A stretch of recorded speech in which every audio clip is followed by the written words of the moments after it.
On today's show, episode 26, we celebrate 6 months of podcasting with none other than Elton Frice, Director of Development at 4D Recovery. Elton shares her powerful journey from addiction to leadership, discussing the challenges of recovery, the role of certified recovery mentors, and the importance of lived experience in helping others. Her story is one of resilience, growth, and hope, a true testament to the strength of the recovery community. Hello, and welcome to the Real Recovery Podcast. I'm Julie, your co-host, on this journey of healing and transformation. Together with my co-host, Peter, we dive into the heart of recovery, sharing stories that resonate with courage and inspiration. That's right, Julie. Each episode is a new chapter in this vast narrative of recovery, and we're honored to bring them to you. But keep in mind, the perspectives you'll hear are for informational purposes only and may not reflect the views of the podcast or our partners. Indeed, while these conversations can be a powerful part of your recovery toolkit, they are not substitute for professional medical advice. We encourage you to seek guidance from your healthcare provider for any treatment-related decisions. And if you're facing an immediate crisis, or if you just need to talk to someone who understands, don't hesitate to call the Recovery Crisis Line at 503-223-85. The number is also on our website. Help is available 24/7. Now let's begin our episode of recovery, real recovery. We are rolling and recording, and we are here. We're at 4D today. Hi, this is Julie. This is Peter. And we are with Elton. Yay. Hi. Thank you. Thanks so much for doing this. Yeah. I met or learned of Elton when I was taking the CRM class, and some amazing stories when Tony says he has a great team. Man, he has a great team. That feels so good to hear.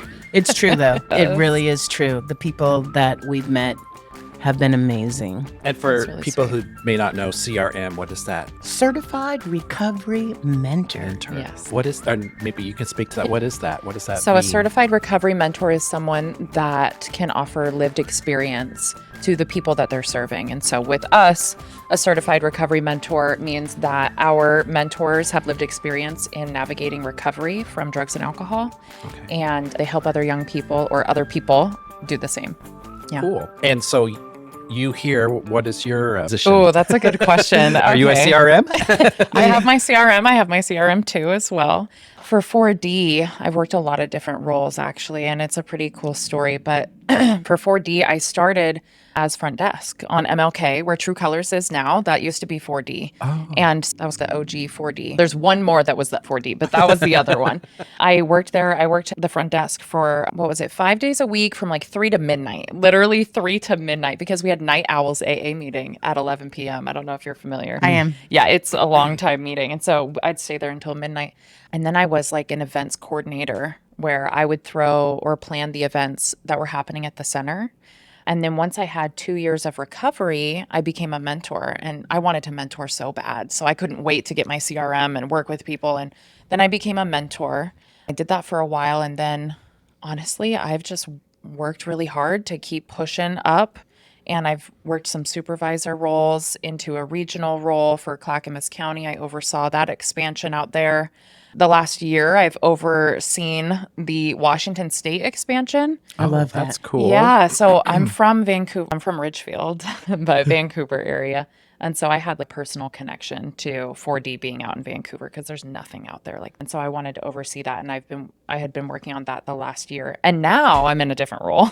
Now I'm the director of development. And so what that means is all of the fundraising efforts, building relationships with donors and stewarding those relationships, also like external communications, like our newsletter, our website, our social medias, all of those things, foundation grants, all of that I'm doing. I Wow, love it. that's immense. That sounds It's- mind-boggling, just it knowing what is. I have to do for our little social media that we do. Wow. Yeah. And all the other stuff combined. Jeez. It's a lot, but what's really cool is I have this passion for helping people, right? But I've been able to do it in so many different ways. And the first way was like showing people how to have fun in recovery at the centers and being the first face that they see when they walk in. Then the second way was like, what's it called? Boots on the ground, out there helping people one-on-one. And then it was like overseeing new mentors coming in and helping them become better mentors. Then it was expanding. So I've gotten to do it like aligned with our mission, but in different ways. I So love that. It's really cool. Yeah. So we know what you do now. Yeah. I want to hear what you did to get what here. I done? Yeah. What I did done? Yeah. Yeah. So Lived experience, you yes, said. the So lived let's hear about your lived experience. Your research. Oh my gosh. So I just turned 29 and I got into recovery at 23.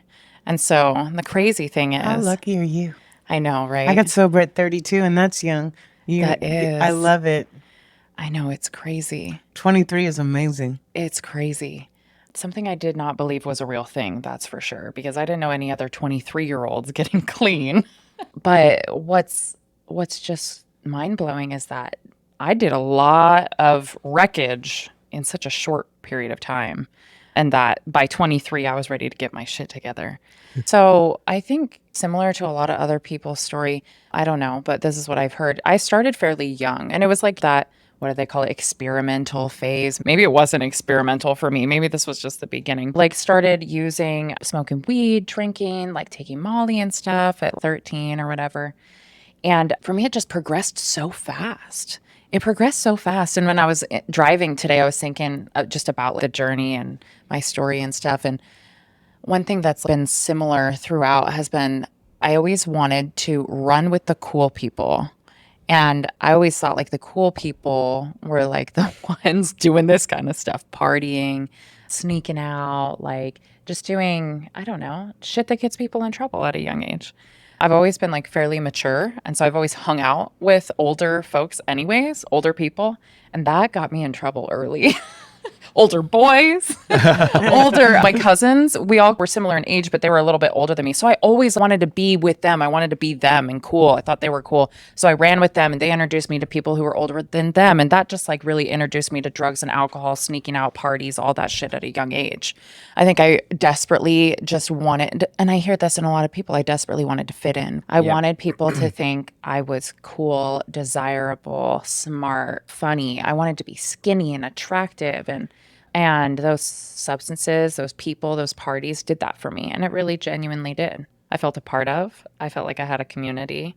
I had people to see on the weekends, people that wanted to see me, places to go. So it was like a fun time. It worked for me. I was so shy that when alcohol came into which was my drug of choice, the alcohol came into my life, I could be a part of. Yeah. And I felt part of and inclusive. And all those things you were mentioning about how you wanted to be, same thing. I had this vision and I didn't feel like I fit that vision. And so it helped me become that, even though I didn't physically become that vision. Exactly. I know, right? I swear I thought, and this is like early stages, right? This is not before really the craziness happened, but I really genuinely thought like I was the shit when I was drinking because I was also taking other substances that allowed me to drink more. So I was drinking people under the table, quote unquote, right? Because I was cheating and taking Adderall with it and this over there and stuff, but I felt really cool and I felt liked. People wanted me there. Now I don't know if their intentions were always the best, but I felt a part of, and that was good for me. Let me think. I feel like there's so many parts to what happened. It's okay. Relate to the wanting to be skinny. I've only been skinny 2 times and both weren't good. That want drove me to use anything that would make me skinny. Mm-hmm. And I think that is a message that I grew up being told, that to be X, Y, and Z, you need to be skinny. And so I would seek that out in any way that I could. Now, before totally wrecking everything, I went to college for dance. And theater is a big part of my background. Dance, theater, ballet, all of that, being on stage, performing. And ballerinas are skinny, right? Mm-hmm. You go to college, and I was dancing like a full-time job. And I was trying to look the way that other dancers looked. And so when I was introduced to Adderall, which happened in high school, right before I graduated, I felt like I had found the miracle drug that was going to make me everything I wanted to be, which is similar to what other substances do for me. Mm-hmm. But this one, specifically, I was like, oh my God, I get all my homework done. I'm a great student on top of I'm losing weight like crazy. And I can keep this up because I feel so good when I take it, and I can keep it up and I won't ever get hungry. And I used that all the way up until I went to college, through college, and it worked until it didn't. Yes. Yep. That's how I felt Right, about that's the meth. story. I wasn't Exactly. hungry on meth, and like, No, yeah, I'm taking Adderall, and then shit starts to get unmanageable because I'm taking Adderall. I also have a severe drinking problem on top of it, and then I'm dabbling in other drugs on the side too. But the Adderall with the partying and me not sleeping and doing all this stuff, it started to add up, and I was not able to physically perform in school. I could not keep up in dance rehearsals. I had just auditioned for this traveling company, dance company, where I was going to get paid to dance. And I either wasn't showing up or I'd show up totally no color in my face, have to run and puke. I can't dance because I haven't slept in 5 days. I haven't eaten but like one Taco Bell binge in 5 days, and I just couldn't do it. Oh, Eventually, I remember those late night binges, Taco Bell, Jack in the Box, yep. Jack in the Crack, we called it. Yes, that's what I did. I would go on a high of 5 days, no sleep, just drugs and alcohol. And then come 2 o'clock in the morning, the Taco Bell out there didn't close till 3 a.m. Come 2 a.m., once the hunger started to kick in, I'd go binge. I could have never eaten Taco Bell. That was my go-to. I used to have a plain cake donut because it would fill up my stomach and absorb stuff. And it's sweet. And a glass of milk. No, just a plain one. I have a plain cake donut. Oh, you're funny. And a glass of milk. My stomach couldn't hang. Yeah. Yeah, so that was the pattern. And then I couldn't keep up in school. I was on the downslope of my other classes. I don't even have any memory of finishing any classes. So it's so weird to talk about because I only remember going to dance classes, but I had to take other classes, and I don't Get your transcripts. Yeah, So I got my I know. trans, and I withdrew from 15 classes in my senior year. Yeah. Yeah. And I only needed one more term. Now that's what I've talked to my mom, and she's, you were so close to at least getting like an associate's or something. She thinks I was so close. I was in a bachelor's for fine arts program. I withdrew. I had to quit doing what I was doing, and I got kicked off of that dance company because no one wants to dance with a person. They can't show up and perform. So I was Right. getting kicked out, and then I was spending so much money. Okay, I'm a college student working a part-time job at this like pizza spot. I'm not making very much money at all. And I was spending all of my tips and all of my money on Adderall, which is like not cheap. Okay. And then you guys know your tolerance builds, you have to spend more, and it's just not manageable. And the person I was buying from, she's like, got some stuff that's cheaper and it'll last longer. I'm like, what? So funny. And she's like, shards. We were texting, and I had to Google what shards was. I don't know what that is. It's meth. Oh, okay. I didn't know what monkey snot was until Robert told me. I don't know what that is. Yeah, when he said it, I was like, huh? And I thought I was really old, but it's heroin mixed in with nose. Oh, when yeah, you Afrin. snort it. Yeah, and the Afrin bottle. Oh Yeah. my God, people are so Which is creative. how he got That is so funny. hooked on it. And I'm like, monkey, what? Yeah. I swear, if we put our minds to It's just like what you call Molly. I call MDA and ecstasy, yeah. you know. It's, We used to call meth Tina. I know Tina. Yeah. I know Tina well. Yeah. So when I heard shards, I was like, I had never smoked meth before, and I had never actually been offered meth either at that point. And so I Googled it, and I was like, oh shit. And I started using meth. It was more manageable for me, for my finances. Because at that point I was starting to try to sell all my clothes. I was trying to just make money in various ways to supply the habit or to afford the habit, and it just wasn't working. So then I started using meth. And I swear, like, that right there, that was a pivotal moment in my life. Because what happened when I started using meth was I was like just obsessed about the next more, who, where, what, when, how, so obsessed to get it. I couldn't function. And it's so funny because I remember growing up, my mom always told me, like, if you use, this is what she would say, if you ever touch meth or heroin, you could die. You will die the first time you do it, or you'll get addicted. So that fear. And so I remember thinking when I was like going to get some meth was like, oh, I wonder if I could just do this once and just try it. That like craziness in your Yeah. head. See how- I'm not going to get addicted. I'm not going to die because I'm not going to do enough to die. But let me just feel this one out. The very next day, I needed to know how to get more. The very next day, probably 12 hours later, like it was just instantly. I heard smoking, it doesn't last as long. I was an IV drug user. Yeah. Yeah, I've never smoked it. Yeah. that's funny. Back in the because you day. would think you'd start with smoking, right? No, Yeah, it was you would snorting think. first, Then I took capsules. Yeah. And then because my Yeah. nose, Shit burns. yeah, and it was Worse than anything. And then the capsules made me have stomach ache, Yeah. which led me to, no one was smoking it then. Yeah. Yeah, it's interesting how people go through the different, what their progression looks like. And once you do it that way. Yeah. Yeah. And for me, my progression was the Adderall first. I'm not ADD or ADHD, so that is pure speed for me, okay? Pure speed. And then I started smoking meth and got addicted instantly. Very quickly, I was obsessive. And I would say a couple months later, I had someone show me how to shoot it because what I was doing was not getting me high enough. And I remember they actually showed me how to do it. I did it for myself for my first time by myself. They gave me a high five. Everyone in the room gave me a high five. Yeah, you like I just leveled up. Yeah. It's like when you think back on it, it's wow. Like the people that you surround yourself with. Exactly. The people you surround yourself with. And once I started shooting it, I never looked back. Amen. No. Understood. Yeah. Yeah. I had very creative ways to get the money from meth, though. Yeah. I was a businesswoman from the start. I've heard little parts of your story. We figure it out. That's for sure. We figure it out, whatever that means to us. With each like progression came a different type of pain. And I've never experienced the type of pain that comes with shooting dope. I have no veins. I understand. Yeah. It's just internal, external, all of that shit. It's just crazy. Now, are you referring to the coming down of it or the act of it? The coming down is horrible and hysterical, that's for sure. But I'm just talking about the lifestyle that comes with it, the people, the emotional part. We talked about in that training you were in, Julie, ambivalence, like wanting to and not wanting to do something at the same time.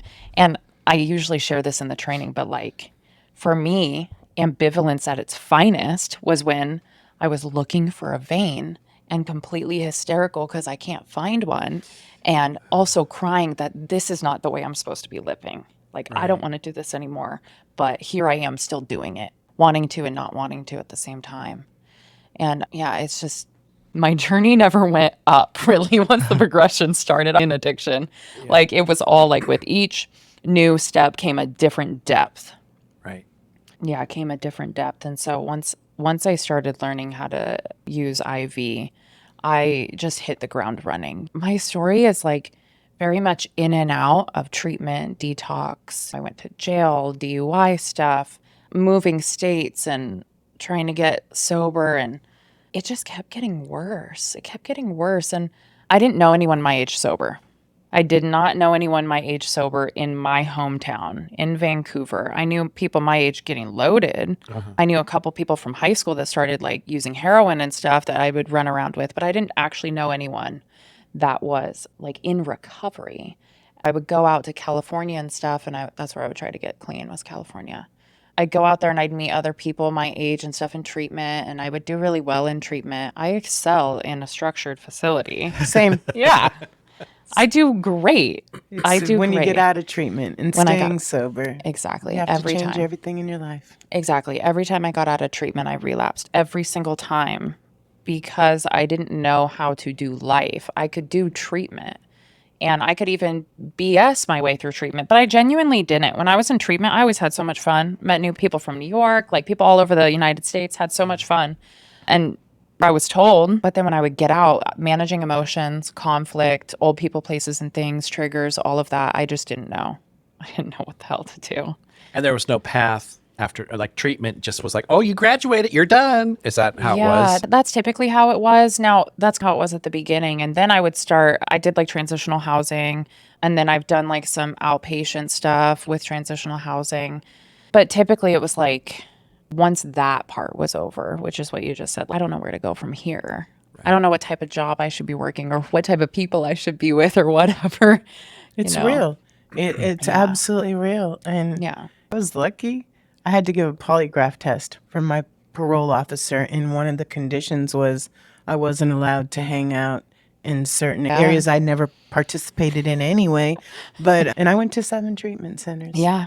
But it was literally the last lady. She said, I can get you clean, Julie. I think you really want it. Yeah. But you're going to have to find a meeting and stay there, probably for the rest of your life.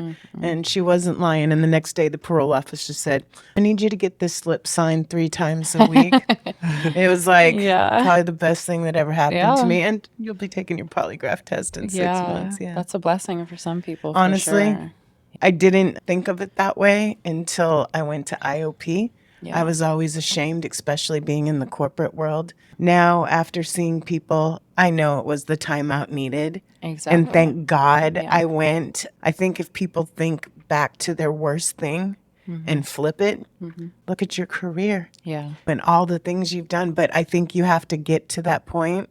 And for me, I'm a slow learner, and it took a long time to flip some things. Right. I really like that perspective. And I have a same belief that all of that shit was for something really good. And for I'm hoping really the podcast, right? Yeah. Seriously. I give back in AA, I sponsor and stuff. But I'm really hoping, because Peter and I, the first night we shared our stories to each other in my kitchen, because I run a division of a company. It was really scary. I've always kept AA sacred and not really mixed it with work. Even though my former boss at Sprint knew, and I'd be like, yo, go to my meeting. Right. But my current boss, going to a new company, it was, leap of faith. It was overwhelming because I couldn't be who I was. And that took a lot out of me. Yeah. Yeah. Yeah. And when we started this, that was part of our decision ourselves. It was a very tough decision. We felt naked. I felt naked on a strip pole. And we're like, if we're going to do this, we have to be completely open and honest with her. At least that's what we came to, was like, we have to let it. And I'd rather be butt naked on a stage in front of 1,000 people or more, because it was so scary. But you guys are setting kind of the tone for this. And I mean, I can't speak for all the other people that you've had on here, but I can say that I'm really honored to be able to do this, because it's important for me to talk about the message and also the pain and the journey. And I think sometimes I can get caught up in work or life, life. I did that. When your life gets so big and full, it's easy to get caught up. And so this is really good for me to be able to come back to what happened and what it's like. So I'm really grateful. I think your guys' podcast is and part of it for me is taking the anonymity in a way out of addiction, because the more that it's I liken it in a way to when you are of a minority and you see someone in your community out there admitting and coming full clean of who they are. And it gives you that hope. Oh my gosh, I don't have to hide anymore. And that was how it was for me being a gay man and coming out. I wore a mask for most of my life to fit into whatever career I was or whatever group I was with. And it's like, no, I don't want to do that anymore. I want to be open. And I think in addiction, I think the more that we share, and people, my mom listens to this show, 81-year-old normie. Probably would too. And it's awesome because it shows that, no, we aren't what that stereotype. Back in the day, it was the hobos and with the brown paper bag and the bottle, and it's whatever you have in your vision today. It's actually some mighty successful people. There are people out there who were on the street and now they're running nonprofits, or they're doing various other important daily part of the community jobs, giving back to society, part of society. And we're all out there, and why are we hiding? What are we hiding from? I love that you said the mask that you wore and just wanting to live in your true, authentic self, because that's the goal, right? Yeah. That's still my goal. I think I still have layers to take off and all of that to truly be myself. But I can remember, like, I did that when I was using too, like when it was real bad. Like I would try to be cool. Okay, my truth really is that I like to follow the rules. I'm like a goody two-shoe.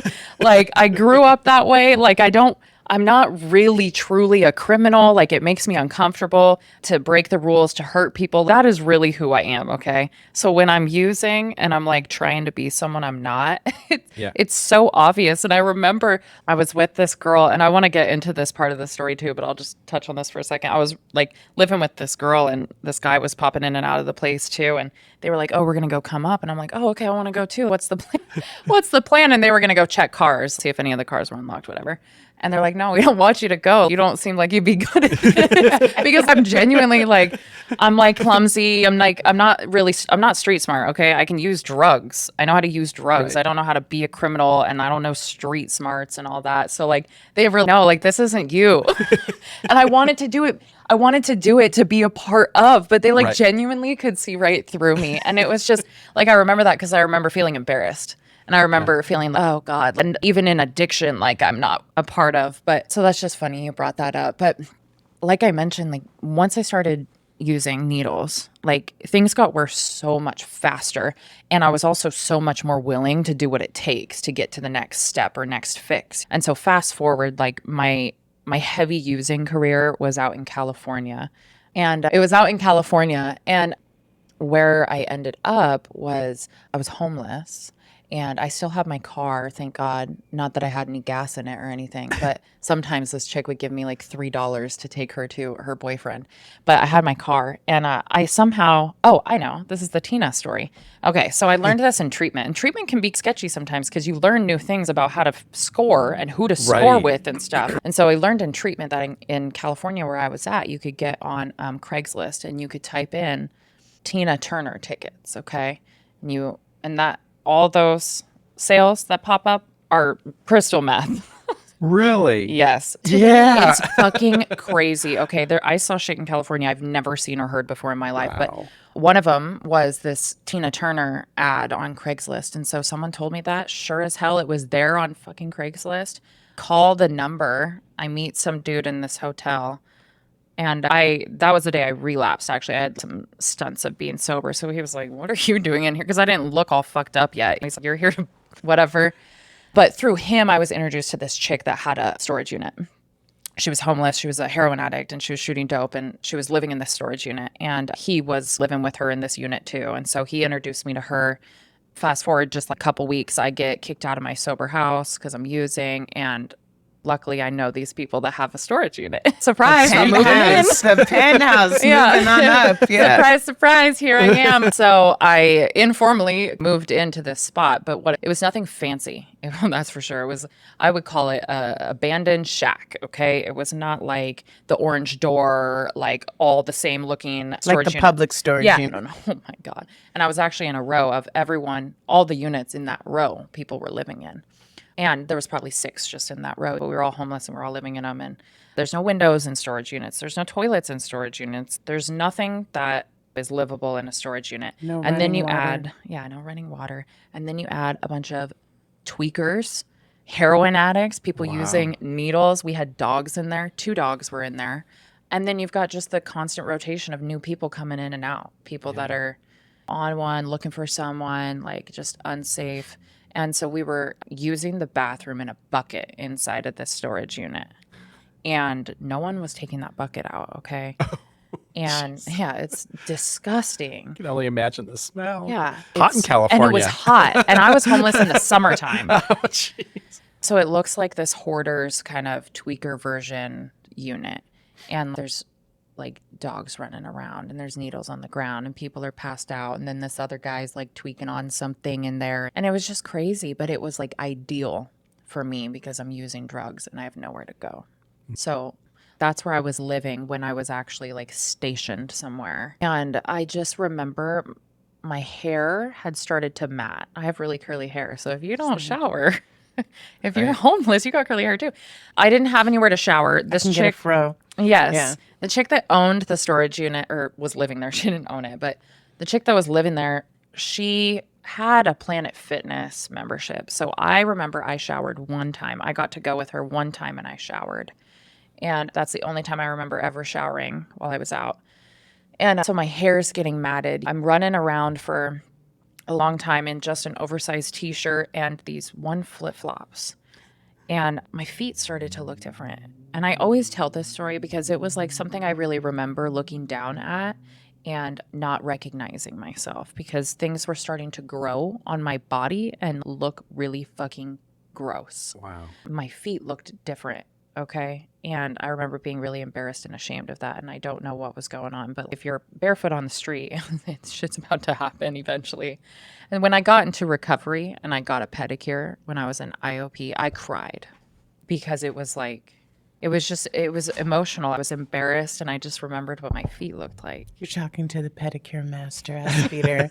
The nails, I'm obsessed. Yeah. It's like those little things of self-care you forget actually mean a lot to a person. Like taking care of your body is really important. And when you're using drugs, when I'm using drugs, I'm not brushing my hair. Eventually I get to the point where now I need to brush my hair. I go to detox. My feet look crazy. The sheets are black because I've been out on the street for so long. I have to have staff brushing out my hair while I'm sitting naked in the shower with strangers I don't know. Right. It's really, I don't know what the word is. Demoralizing, is that the word? Yeah. Where you just feel like a animal that was picked off the side of the road. You know what's crazy is that in my recovery, in my usage, I was bougie. And I didn't hang out with tweakers. Yeah. Because they drove me crazy. And not knowing what the escort service was, I thought I was going to the ballet at first. And my look good because of going on these calls was like, I'd get my nail polish changed like every 3 days. And it was just the opposite. But I will tell you, you lose your soul still. You know what I'm saying? Yeah. Yes. Just in a different way. I can imagine that. Where I wasn't a criminal either, Yeah. but I got there. Yeah. I can imagine that. And I'm sure it's like the underlying feeling of losing self, and it just manifests or comes out in various ways. And Definitely. so like usually when I think about if I had to pick the darkest rock bottom, it would be when I was like living in that storage unit. It sounds horrible. Yeah, it was. And you just like, it gets dark, and it's a joke, but not really. Like when it gets dark and like the tweakers come out and like the people on the street come out, it's a whole nother life. Right. I just saw shit that I didn't even know existed when I was like using in California and stuff. And I remember like me and this chick would go, there was like this drug dealer, and his name was Dreamer. Isn't that funny? Like that was his Nightmare. name. Yeah. But at a certain time of the night, every night he would go post up in this abandoned car that was left on the side of the street in this alleyway. And then all of us, heroin addicts, meth addicts, whatever, we'd line up at the car. And then we would literally line up. It was crazy. My girlfriend would be experiencing withdrawal in the line. We'd all be lined up just to get our turn to buy our next fix. It was just so bizarre, There was like, Very surreal, it sounds to me. yeah, it was like when I think about that life, it's hard for me to attach myself to it sometimes because it's so not me. There were like, It's not, because I'm going to tell you what we do on drugs. I'm not promiscuous in my personal life. I never have been. And it progressed. I remember for me, I wasn't into the drugs, but I was doing alcohol in the same way. And I remember at first it was, I can't ever let anybody. And then that kind of went away, and it was okay for me to be drunk in public. And then it got okay for me to be just at home and not go to work. It just kept that. It was like another person inside me. That's how I visualize it for myself, is that there was this other being inside me that was just like, no, we're gonna. And I come home thinking, oh yeah, I'm gonna be good. I didn't buy anything. And then I turn around and there's a bottle on the counter. It's like, where did that come from? It was like there was another person that took over for me and would go out and get the stuff. And that's true. I think that can be so hard for loved ones or community or really anyone affected, because we look like ourselves sometimes, but it's not us though. Peter and I were talking about, as I told you, I'm in IOP, and I've had some really big triggers. One was a news story on TV, but Peter doesn't remember some of his worst encounters because he was blackout drunk. Yeah. I remember everything, crystal literally clear. And I was like, I wish I could trade. Yeah. Yeah, the positions that I was willing to put myself in. And it's The trauma. Yeah, and I can only speak for myself really, but the sexual trauma that comes with being a drug addict, that one, I don't even know what to say about that actually. But that, sometimes I wish that I didn't remember too. But sometimes I'm grateful I do remember it. I don't know. Right. I don't know. It's kind of a catch-22, but we went through what we went through, and at some point you just have to accept that was something that happened. That's how I look at it. That was something that happened, and I have this Julie's probably way tired of it. There's a reason for everything, and everything has a reason. And that's the only way I can justify what I went through, I believe that. all that time, is that Yeah. there's some reason that I went through that. I still am trying to realize it, but Yeah. I believe that too. I definitely do. And for myself at least, I believe any hardship, especially with addiction in the life, like it was meant to be so that I could be here. right. Yeah. And probably so that I could be with you guys today. There you go. Yeah. That I agree with. That- Absolutely. Yeah. I'm going to tell you, I know it says we don't want to shut the door on the past, Yeah. right? Yeah. Again, because I'm just processing some memories right now that just came up. Like I've never, that's tough. ever thought about them. But it's time. And luckily I have all this sobriety, and using isn't a thought. I'm part of the No Matter What Club.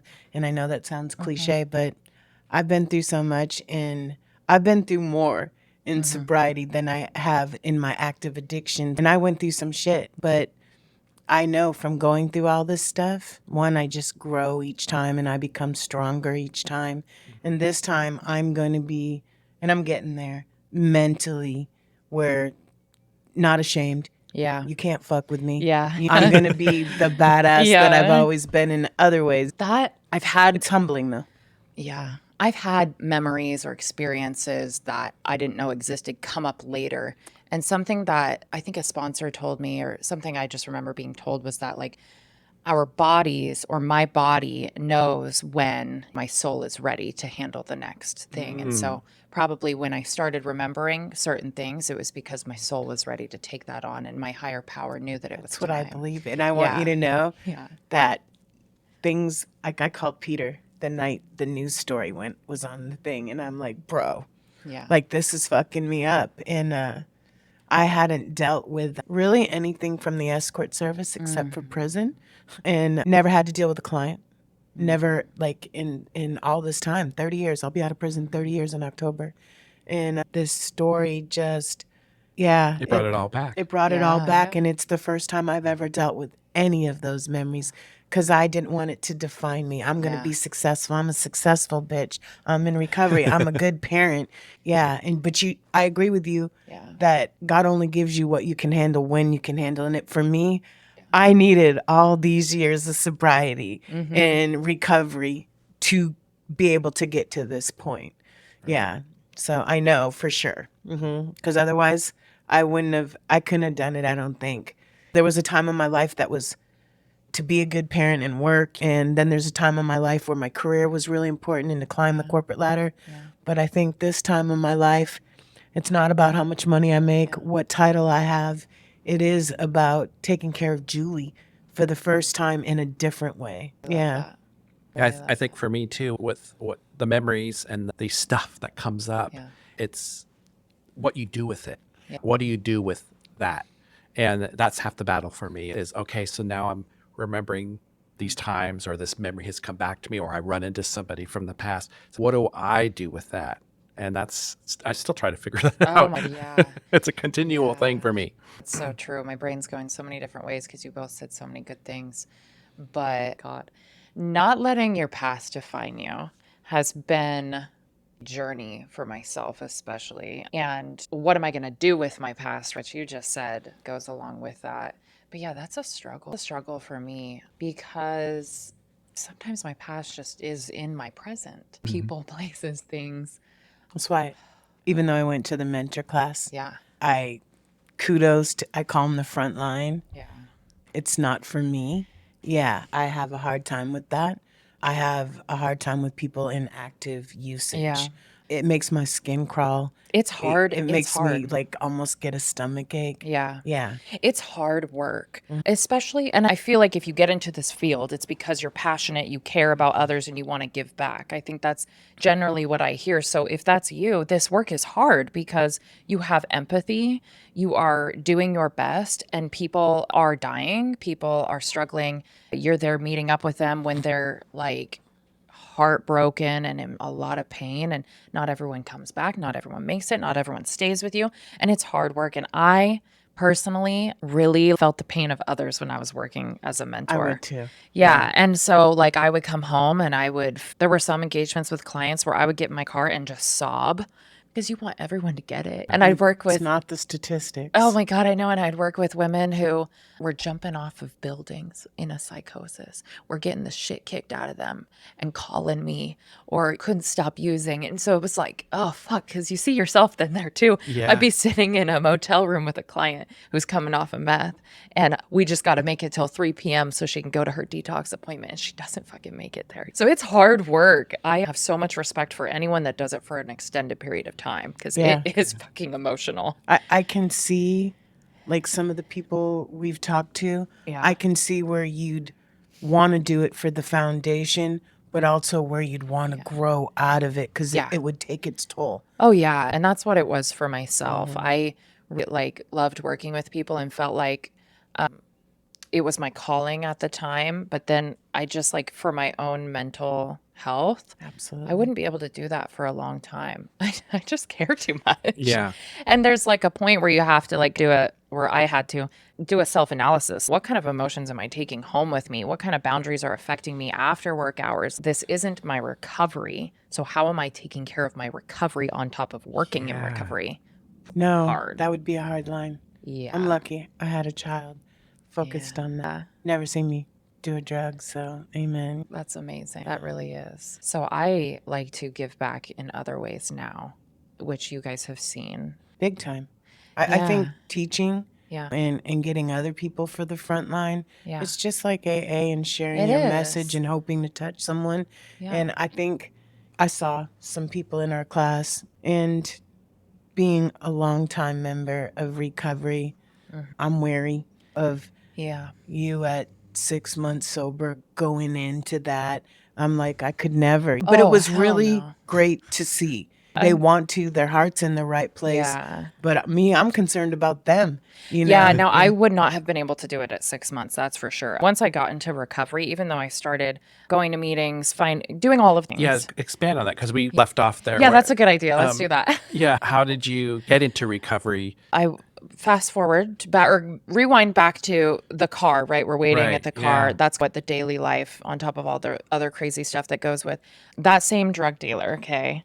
I told him, I said, Dreamer, right? Dreamer. Yeah. Yeah. And Never going to forget Dreamer that. died of an overdose man. however many years ago. But everyone I was running with, besides the one girl that I lived in the unit with, they all died. Wow. But her and I both got clean, which is cool. But anyways, That is cool. Anyways, I told Dreamer, I said, this is the last time you're going to see me because I'm going to detox tomorrow. And he said, okay, I'll see you tomorrow. Yeah. And I actually had a detox bed in California. Someone was holding a bed for me. And that shit doesn't happen out here, okay? There's not enough beds. You have to show up sometimes 3 or 4 Oh, times. yeah. You just got to get know it. someone, You show have to up. be consistent. Yeah, prove you want it. Yeah, that's not the case out here. In California, there's a lot more out there. And if I knew someone who apparently knew someone and got me this detox bed. So I'm telling Dreamer, I'm going to go to detox. And they're holding the bed for me. And they say, okay, we're holding your bed. So get here when you can. Took me about 3 days to get there, but I got there, which is crazy. The last place I was some laundromat, getting free meth at a laundromat. And it was my last one. And I had planned to take that with me, stash it in my car, go to detox, get out of detox and use again. I don't know why I even wasted my time wanting to go to detox, but I had a lot of pressure from my family. My family are here in Vancouver and their hearts are breaking as they know I'm in California. I'm calling my mom hysterically when I run out of dope and I'm just in a psychosis, all this shit. So she's trying to get my ass to detox from another state. Wow. So I have a lot of pressure from family. And for some reason, it's a God shot now. For some reason at the time, I'm like, okay, I'll go. So I go, I show up. And I remember being so ashamed and embarrassed because it's the first time I'm eating. In my intake, she offers me an egg sandwich. Okay. I haven't eaten in so long. I'm eating it as if it's the only thing I've ever eaten. I'm making a mess. I remember the yolk was on my face. And I just remember being so ashamed because I know I probably didn't look good. And I'm all picked out and I'm just crazy. And I go to detox and it was the worst detox. The facility was great. It was my worst come down I've ever experienced because I was coming off of so much. It was the most it was the worst relapse I've ever had. My addiction had gotten so bad that this was also the worst withdrawal I was experiencing. And the depression that came with not doing meth anymore was unlike anything I ever experienced too. On top of, I couldn't stop flailing. I was seeing things. I was hearing things. I was spouting off shit that didn't make sense. So I'm like fucked up. Yeah. And after a few days, side note, I requested my medical records from that detox to see what their notes were on me every day. And they said I was crazy in there. They described me as the stereotypical person with a drug problem that you think of in your head when someone says an addict, like yelling off things that aren't there, barefoot. Like they were describing me as that, aggressive. And that's not me. So anyways, halfway through, I'm in too much physical and emotional pain and I want to leave. And I tell the people I'm leaving, give me my phone back. They strategically have put my phone at another location and it's not available. Okay. They're going to have to drive to go get it. And it's too late at night and we don't have any staff members, is what they tell me. So she says, call your mom. I'm like, fuck you. Okay, fine. I'll call my mom, but I'm going to leave. And I call my mom. And my mom takes an approach that has never been done on me before. And she starts telling me just like the good things about her life. It was so sweet. And I couldn't really receive it in that moment. She was telling me like, my dad's been working on the Model T and he's trying to get that car up and running. And my brother's doing this. And just like basically telling me that like her life is still going to move on. And her life is still going to go regardless of what I decide to do. And but she was doing it in such a sweet way. And she was just like keeping positive. And it was just so powerful. And Kudos for some, to mom. what? Kudos to mom. I know. You know what I found out later when she got off the phone with me? She just collapsed. She's probably trying to take your brain off of it in a Yeah. positive way. Yeah, she's so good. My parents did the best they could with what they had. And I ended up staying. And when I got out of, I was about to get out of detox. I don't know how many days after my mom had that conversation with me, but I decided to tell on myself to the staff that I had shit hidden in my car. Told him, you're going to need to go pop the side of that door because I got needles in there and I got a bag in there. I need you to go get it because I'm going to use it if I get out. And then I'm about to discharge and I'm about to leave the detox and my parents have showed up to California. Yeah, because they are going to drive my ass back to Vancouver and they are not going to let me. I had nowhere to go after detox. I was just going to be homeless again in my car. And so they decide to come out to California and drive my ass back to Vancouver. And I don't really remember what the plan was, to be honest. I don't know if it was like treatment or just go back to the Alano Club or really what our agreement was. I just knew I had to follow them and I had to get in the car. I didn't really have a choice or money or plan. So we went back to Vancouver and my mom said it was the most bizarre thing because I was still like tweaked out. I'm like still not all right, of course. And I'm living out of my suitcase that I've put in the garage and I'm like still basically living in a storage unit. I've mentally not gotten rid of the storage unit. And so I'm living in the garage, even though I have a bed and a bedroom and a home. I'm like putting all my shit in the garage and like laying it out as if I were like still out there. And she said it was so weird. And then I relapse when I get home. And my parents give me this intervention that is another pivotal moment of my life, which I relapsed. They knew about it. They can tell by the moment they see me because I'm walking different. And they decide to do an intervention where they bring in my younger brother, my dad, and my mom. And I'm sitting on my bed and I'm using. And they each take their turn, like trying to get me to give up my bag. And they even had my younger brother try. And I felt like they were really banking on him because that would have really torn on my heartstrings the most. He's my younger brother. He was sobbing like, and he hasn't talked to me in years and he's begging me to give it up. And I'm still like, no.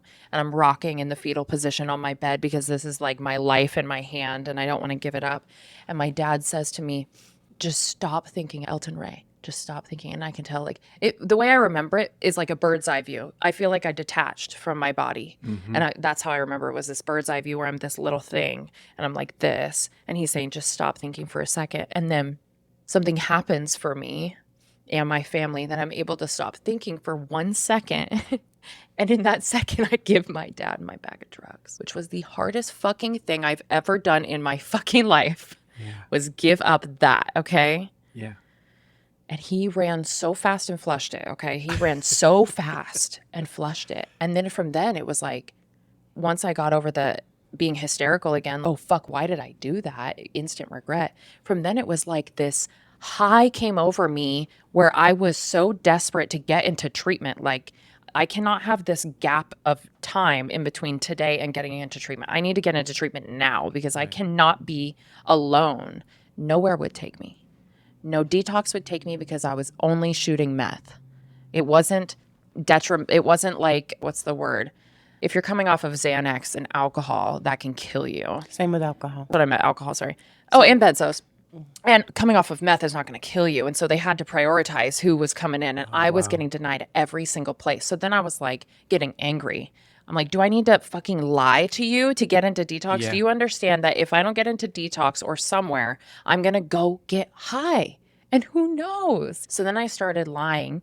And then I didn't end up getting into detox. So I detoxed in my home or at my parents' house in bed, smoking cigarettes in bed, told them to set the house alarm because I was going to sneak out. And I just sat in my room and went through all of the shit that comes with it and detoxed. And I eventually went to a treatment center in Yakima. And that was called Sundown M Ranch, and it was 21 days. The funny thing is I still hid needles under my bed before I went because I felt like I was going to get out and want to get high again. And I wanted to at least have the needles ready. In California, you can't just go to a needle exchange or go to a pharmacy and get needles. Like they were really hard to come by, and I didn't want to experience that out here. So I set myself up for success, and I went to treatment for 21 days in Yakima. I was lucky because it was unlike any treatment I had been to in that it was strict. You don't get to talk to the guys. You don't get to look at the guys. You're not in the same room as the guys. You're in class all day. You're doing step work. You're learning about addiction as a disease. You're not learning how to surf in fucking California. You are actually learning how to get through the shit you've never gone through before. Right. And so I did step work in there. I did the most thorough, even to this day, and I've done many rounds of steps at this point. I did the most thorough first step of my life in there. And a couple weeks in, I called my mom and I said, there's needles under the bed and I need you to get those because I don't want to use those when I get out. And she got them. And that was like, man, who does that? That's important. That's a good part of my story. Yeah. When you like take accountability and you tell on yourself, oh my gosh. Your parents are a good part. Yeah. Yeah. Oh my God. Thank God. Your recovery capital. Oh, I know. Yeah. When I got out of treatment, I went to the Alano Club, the Portland Alano Club, and I found a sponsor.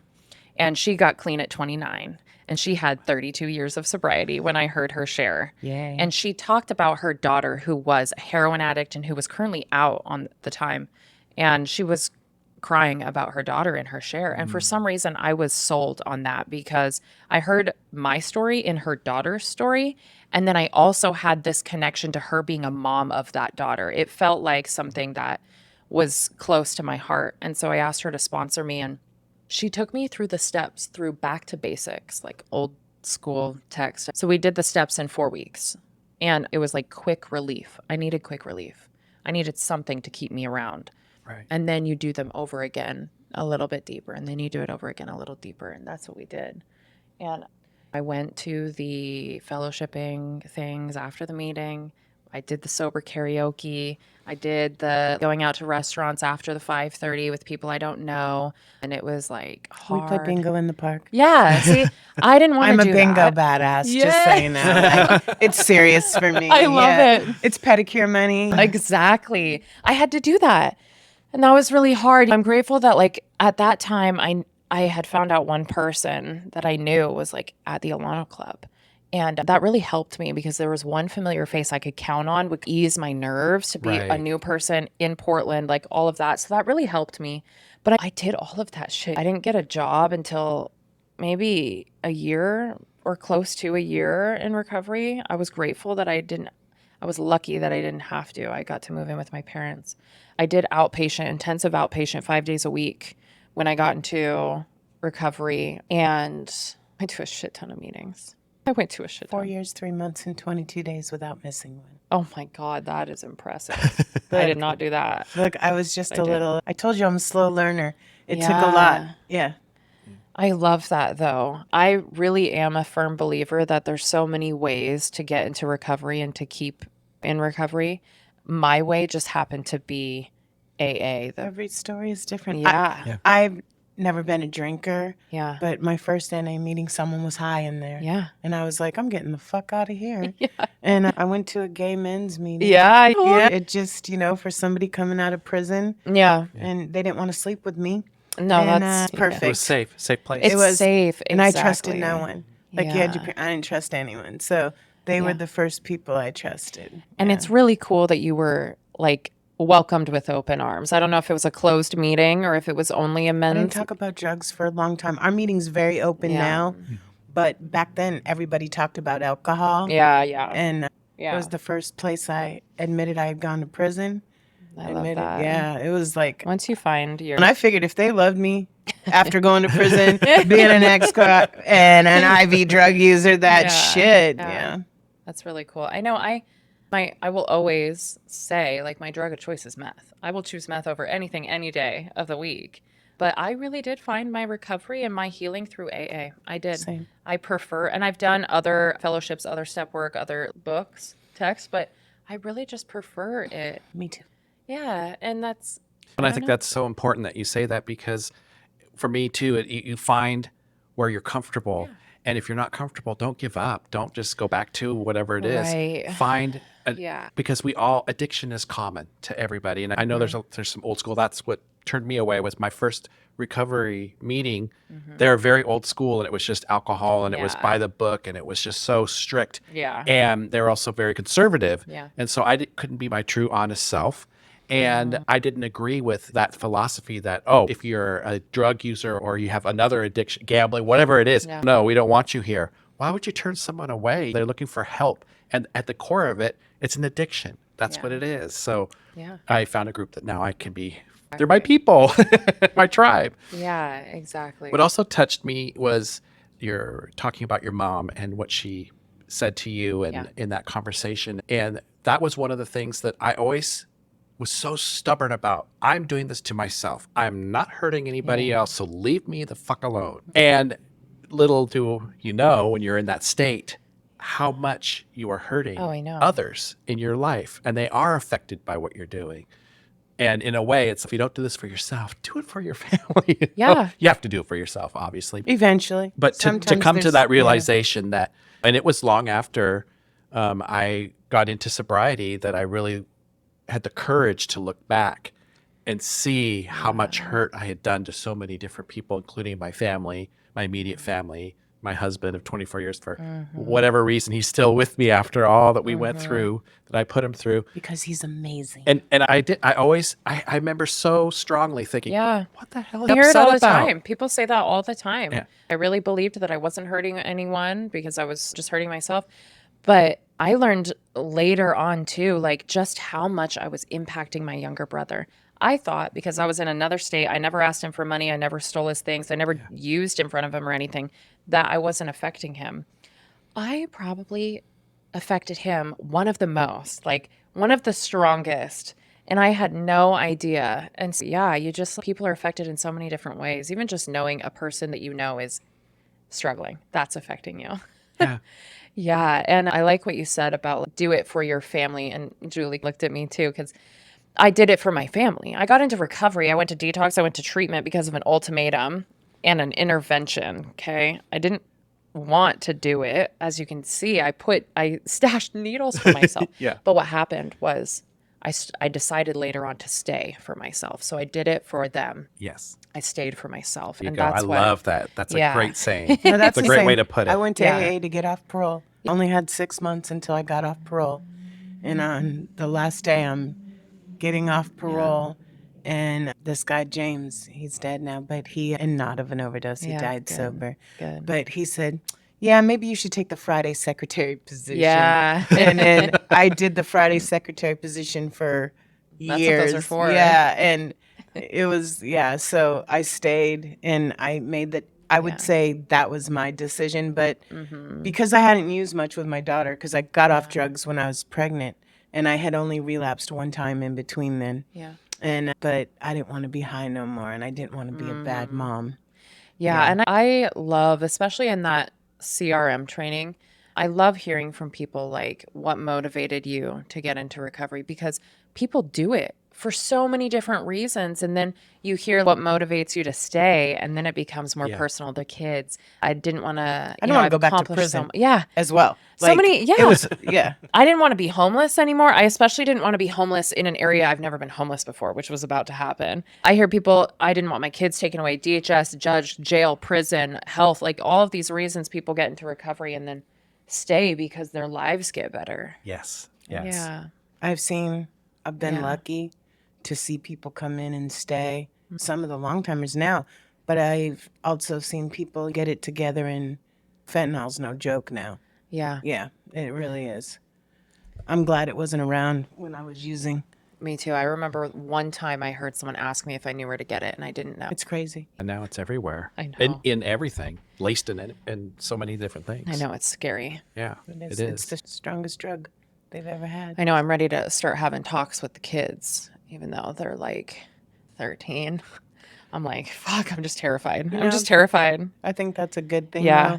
Because if you don't know, I think my daughter, she knew everything. Not until it was age appropriate, but having a father that overdosed, it was a good segue. Right. Yeah. Yeah. Right. So you began your journey. You're in recovery, and how did you end up here at 4D and it getting into what you're doing today, which we talked about in the beginning? Yeah. But bringing it full circle. This is perfect timing. So I met a girl named Megan in treatment in California, and we were in a residential together. And we used to go to these meetings, creative share meetings in California. And there was a few of them. And they're like AA meetings or an open recovery meeting. But instead of sharing, you play your music. And so they were... Wow. It was really cool. Interesting. It was really fucking cool. I loved it. And Skylar Ray. I was just going to say. and it was like really cool because I felt like I found my community too. I love playing music and performing. So it was really cool. And she said, "Oh, you're from Portland. I want to go to Portland so bad, blah, blah, blah, blah." And then like years go by, I moved back to Portland area. I go to the Alano Club for the first time or second time or whatever, but I'm early. She's there. And she had how moved to awesome. Portland. And she had started a music meeting. How cool. It was really cool. And the first one that she started was at 4D. And once I had maybe 90 days sober or something and had built up the courage to go, I went with a couple friends, and I had never been to 4D before. I knew what an Alano Club was because there was one in California where I was, but I had never heard of peer services, recovery community centers, or anything like that. So I was taken to 4D. I brought my guitar, played a song. Oh, hey, I would have should known. have. Oh my god. We can do it again. Trust me, Yeah. we can.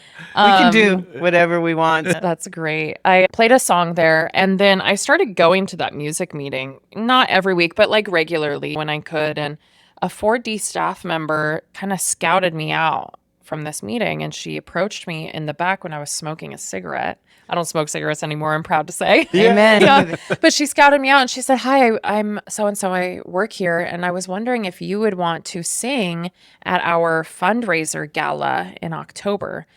And that was like 3 months away. And I was like, sure. I didn't know what 4D was or that they were a nonprofit or did anything. I just saw a cool center that had meetings with young people.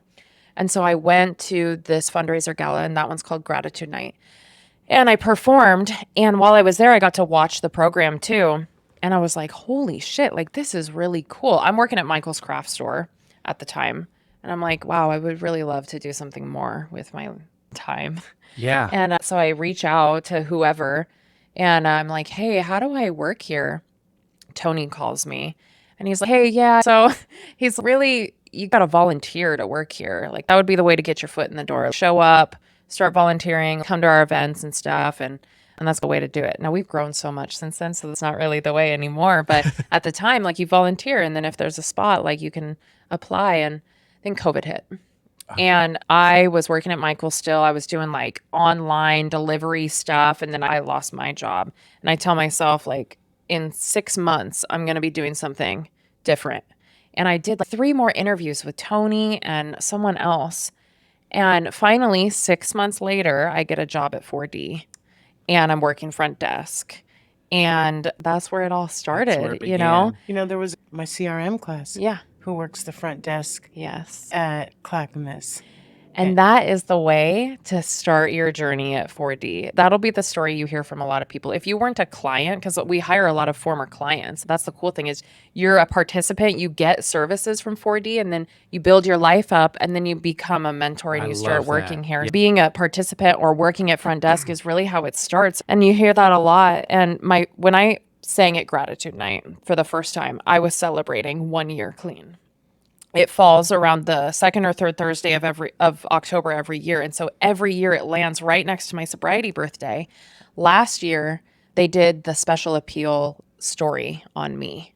And I got to tell that story and then come on stage and celebrate 5 years and sing that song that I sang at their first Gratitude Night. Oh, how Yeah. awesome. That's And a now- moment right there. I know. And now I plan Gratitude Night.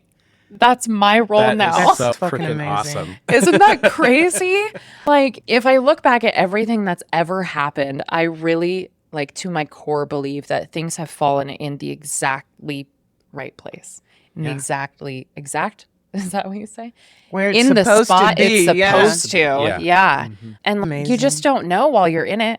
And then when you look back, you're like, oh, Yeah. yeah, that's why that happened. Yeah, hindsight is 2020, as they say. As like, the saying wow. goes.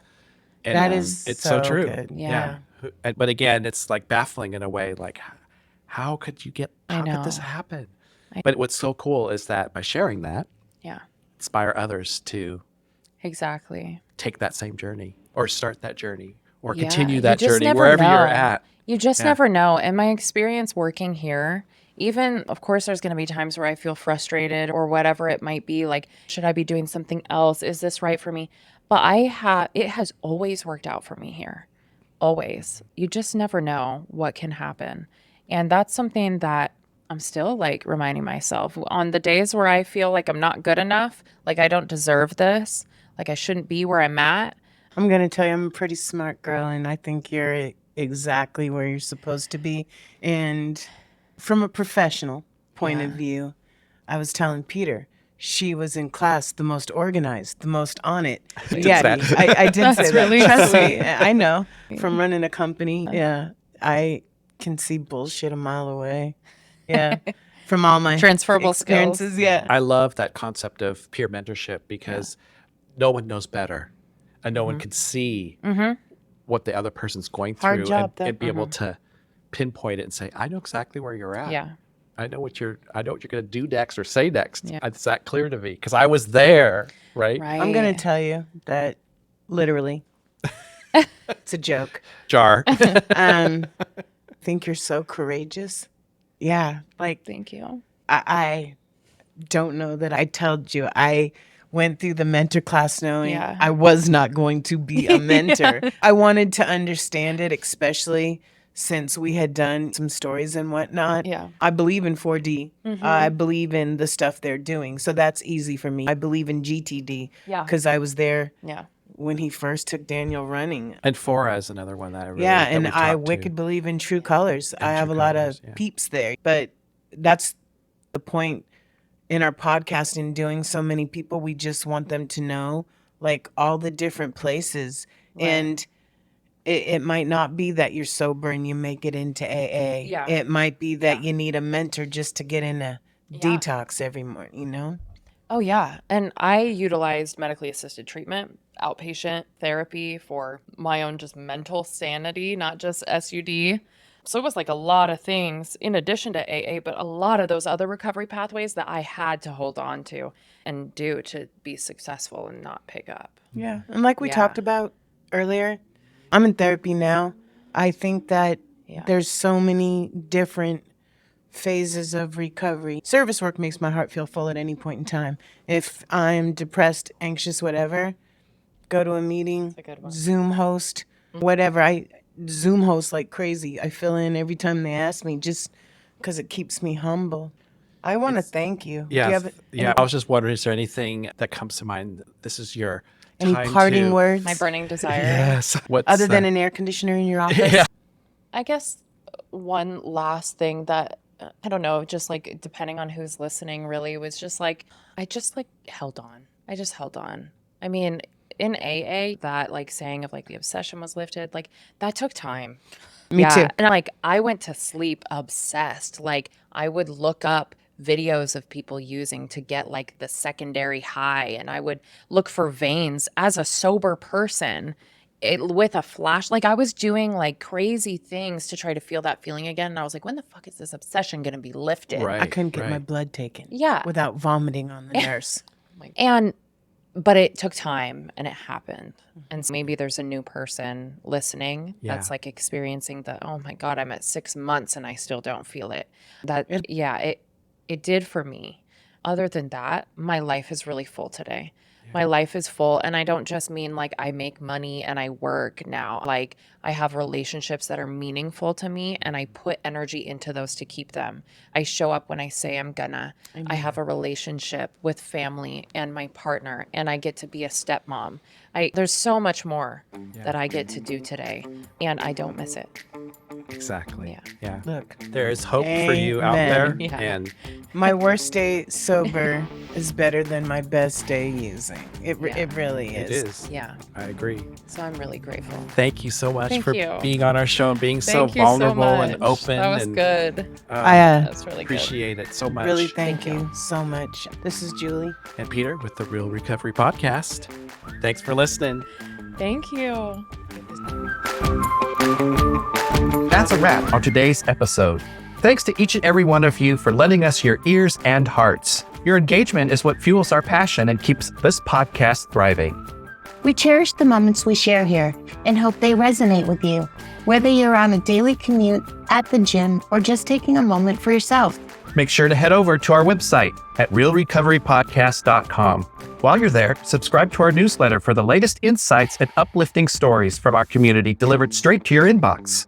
Click that subscribe button on your favorite podcast player too, so you can keep up with every new episode. It's your support that keeps our conversation alive and meaningful. And if our stories have touched you, consider using the donate button on our site. Your contributions, no matter the size, are deeply appreciated. They help us continue our mission of sharing hope and healing. Join us beyond the podcast and follow our journey on social media. Find us on Instagram, Facebook, and on X, formerly known as Twitter. All the links are on our site, so you can stay connected and be a part of the Real Recovery community every day. Your likes, shares, and comments not only spread the message of recovery, but also remind us that we're all in this together. So, until we meet again, remember that recovery is a journey, not a destination, and we'll be here to accompany you every step of the way to recovery, real recovery. Thanks for listening.